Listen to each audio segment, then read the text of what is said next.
How about I actually use my sewing room for a little sewing for once?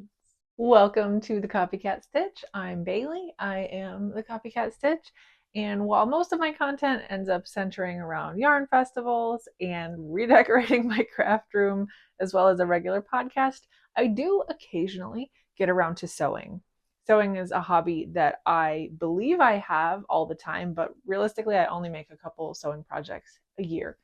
Last year, of course, I made my cool backpack for my cruise that I took in August, and I also made a slip dress to go under a crocheted dress. Those videos are up on the channel if that sounds interesting to you. But this year, I'm going to make myself a different type of dress. I'm headed to a family member's wedding in a couple weeks, and I'm on a budget this summer. I would like to wear something new. I don't really want to dig through the dresses that I've worn to other people's weddings before, but I also don't want to go out and purchase a brand new dress. So I went through my stash and I have an idea. Full disclosure, and to pat myself on the back a little bit, I actually already did a bunch of prep work for this project. I am really quite proud of me for this. The other night, when I decided I was going to make my own dress, I went through my sewing pattern collection, which is in my newly reorganized room, is all stuffed in this cabinet. Rather not aesthetically behind some aesthetic things to disguise the fact. And what I came up with is that I want to make this pattern. Specifically, I'm planning on making view C with the shorter sleeves, but they're still very voluminous sleeves. I think it's going to be really pretty, very nice wedding guest dress. And I had a particular fabric in mind, but I wasn't sure if I would have enough. In this particular pattern, I believe I would need a size 16, which at a 45-inch width fabric requires 2 3/8 yards. I was pretty sure I had 2 yards of fabric, but when I pulled it out, I actually think I have 2.5 or 3. So I think we'll be okay. To me, one of the most satisfying things is deciding to make a project and being able to just dig into my stash, whether it's my yarn stash or my fabric stash or whatever it is, and just have it. And I am already off to a great start on this project insofar as that. So this is the fabric I intend to use to make the dress. This is just a really simple ditzy floral print on a cotton that I picked up at a flea market a couple years ago. I don't know why I had in my head that it was 2 yards. Maybe it was marked as 2 yards. But when I took it out to double check that it was a 45-inch width bolt instead of a 60, I realized that this is definitely longer than 2 yards. So that's exciting. And then I have just some plain muslin that I'm going to use for the lining fabric.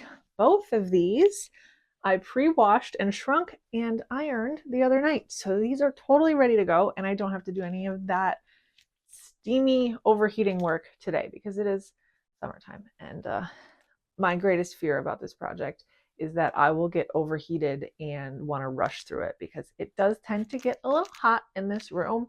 I also found this zipper in my collection. I've mentioned before, I always thrift zippers if they're at a decent price, pick them up at garage sales or wherever I see them. I have a sizable collection. Like I said, I don't sew all that much, so maybe that's not super rational, but there's situations like this where I wouldn't be able to make this dress entirely from stash without a clashing zipper because I have, this is 22-inch zipper, which is what the pattern calls for. I have 6 black 22-inch zippers, and this is the only one that's even remotely the same value as the dress at least. So I think this off gray one. I did have a beige one, but it was 18 inches, and I thought I'd rather just go with the right size, make sure I don't create fit issues just for a tiny aesthetic potentiality, because it is supposed to be an invisible zipper. Most of it won't be visible. It's basically just the zipper pull.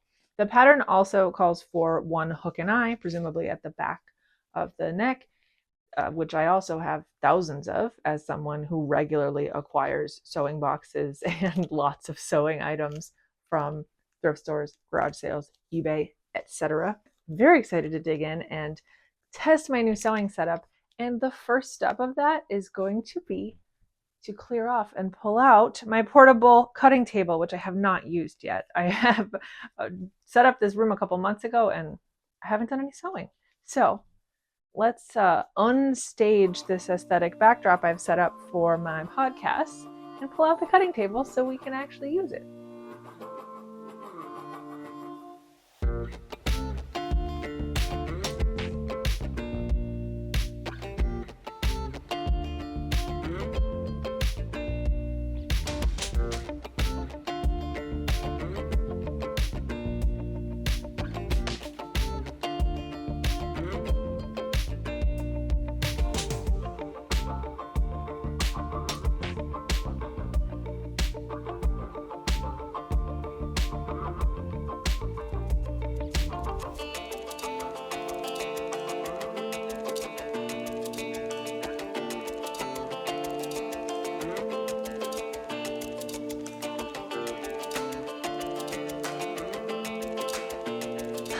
All right, I actually have all my pieces.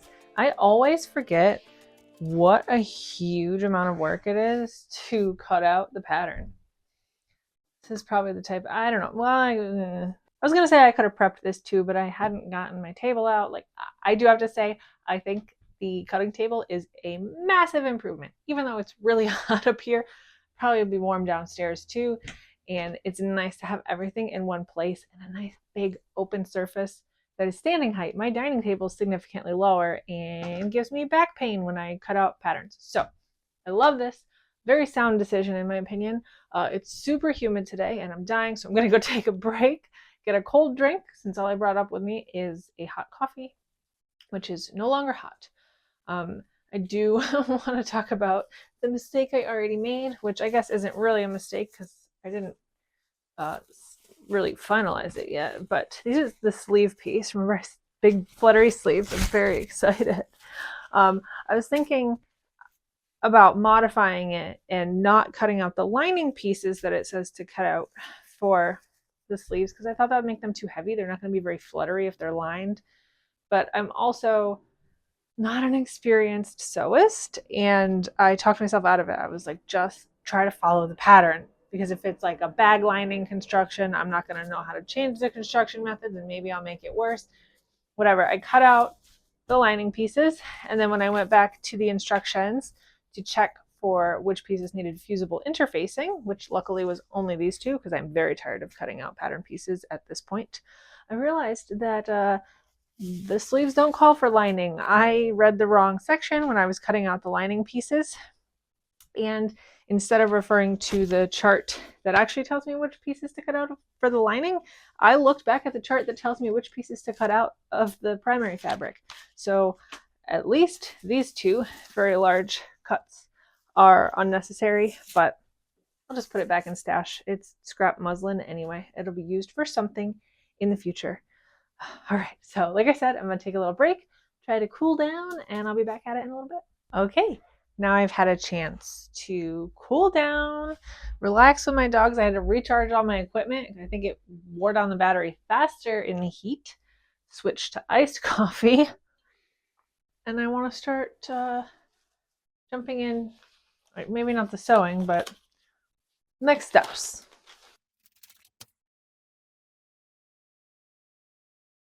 Okay, it wants me to first pin the lining, like flatlining it to every piece, and fuse the fusible interfacing. Oh, I gotta turn the iron on.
it was going so well.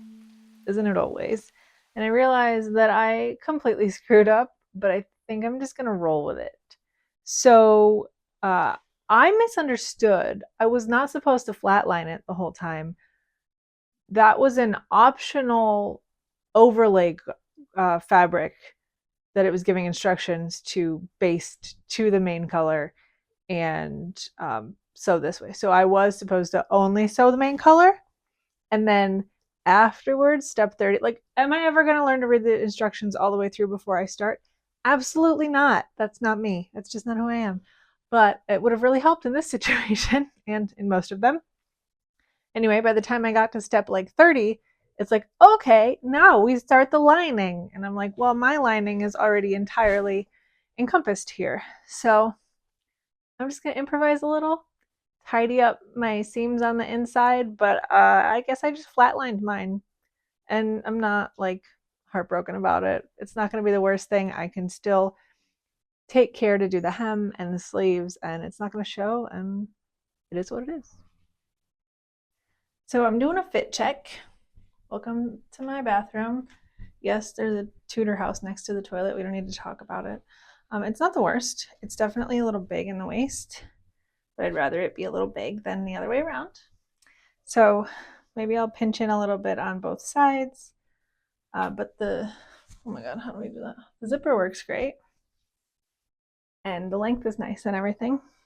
So pretty good start, but I might call it here for today.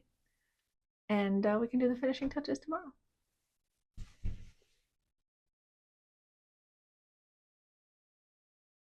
All right, so I did come back and do a tiny bit of work on the dress last night. A tiny bit. I turned it inside out, and since I determined that I made that mistake with the flat lining, I'm not going to finish the interior seams because I don't think that's super necessary, but I did trim away the seam allowances and tidy it up a little bit. And then I also took in about an inch at the waistband on both sides. I do want to press the seams to fix them because it did create a little pucker, but I think that it'll be fixed with pressing. So basically, I will be making the sleeves to pattern because that part doesn't have a lining and I did not screw up. So I don't have to worry about finishing the armholes. That will be done. I just have to do the neckline, the V-neck, and the hem. The hem is not difficult to figure out. I just need to trim the lining fabric a little shorter and fold a hem. The neckline is a little different because I didn't pay attention. But I watched a YouTube tutorial this morning that I thought was very helpful, which I will link in the description. And basically, I'm just going to do a facing. I'm going to use the same pattern piece from this front panel that's all one piece to draft a facing piece that will go all the way around and do that. So I'm going to try to do that first because I would like to fix my mistakes before I carry on with the actual pattern as written. Okay, so this is the front panel. This is the back panel. So this is the neckline we need to cut out. Like this will be the hole. And then I'm just going to cut like several inches wide along that so we have a facing.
facing looks good. I'm happy with this. It did make the V a little lower than I anticipated. I should say I just tried the dress on. It's not too low. It's lower than I thought it would be, but it's fine. It's a special occasion. I am having some fit issues in like this area, mostly when I slouch. So like a large part of it is probably like a posture issue, but also like this bit around my lower belly is maybe a little tighter than I want it to be. And the bust is it's pretty good. I think there's a little extra in the sides maybe. I hesitate to make alterations to the bodice, especially under the arms, before I've added the sleeves in, because I don't know how that's going to change the fit. But largely the issue is that like it's tight here, and then there's a bit in the middle where there's like a little extra that I don't love. But again, if I stand up straight, it's not a problem. So maybe it's not a problem. I did do the hem. I think it looks okay.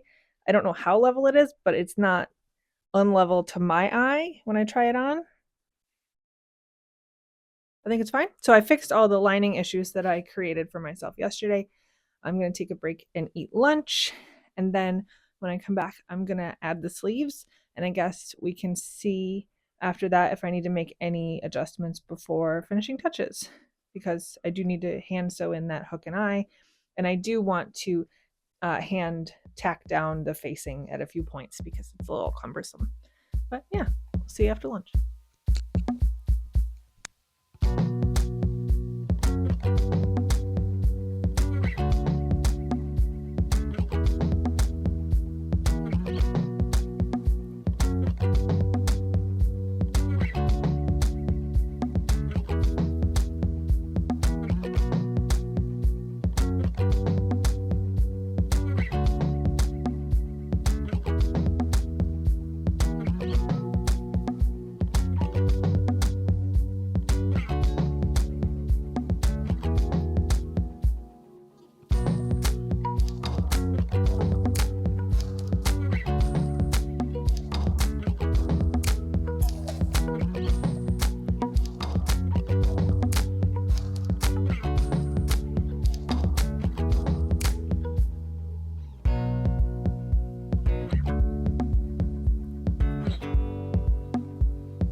This project went weirdly smoothly.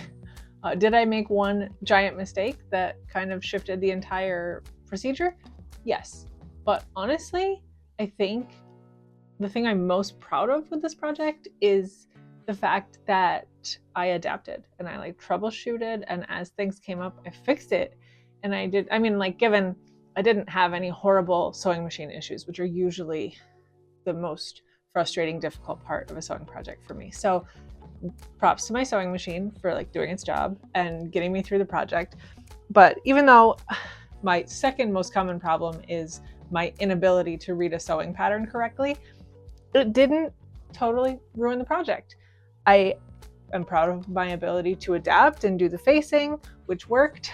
I'm proud of the fact that I effectively fixed the mistakes I made, and also that by the time I had a garment that I could try on, there were several fit issues that I, improved upon, if not alleviated.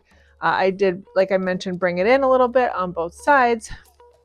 After adding the sleeves, the extra fabric in the middle is not as bad as it was before the sleeves. So I'm glad I didn't try to make any changes before I did that. I think it is alleviated by the sleeves weighing down the shoulders a bit more rather than the loose fabric on there. I did have an issue with the V-neck once I tried it on. The left side was fine and the right side was gapping a lot. So I did improve it by turning it back inside out and, trying to straighten out the seam between the facing and the neckline on that side. This was the good side. I don't know why I keep gesturing here. on this side and then repressing it. And I think it did help a little bit when I tried the dress on. Again, it was less gappy, but still a little gappy. But I'm also not wearing the undergarments that I would wear to the wedding. So I think I'm going to leave it. I think it's maybe not the best fabric to use for this. It's pretty, but the sleeves aren't very flowy. They're a little bit stiff. It doesn't really bother me that the body of the dress is that stiff because it's a little more structured and I don't mind that. I might try to wash this and dry it before the wedding. I did pre-shrink the fabric, so I'm hoping that won't create any issues, just because I think that might soften it and make the sleeves a little flowier, because as it stands, they're kind of awkward. When I'm wearing them, it's a bit stiff and they look very large and odd.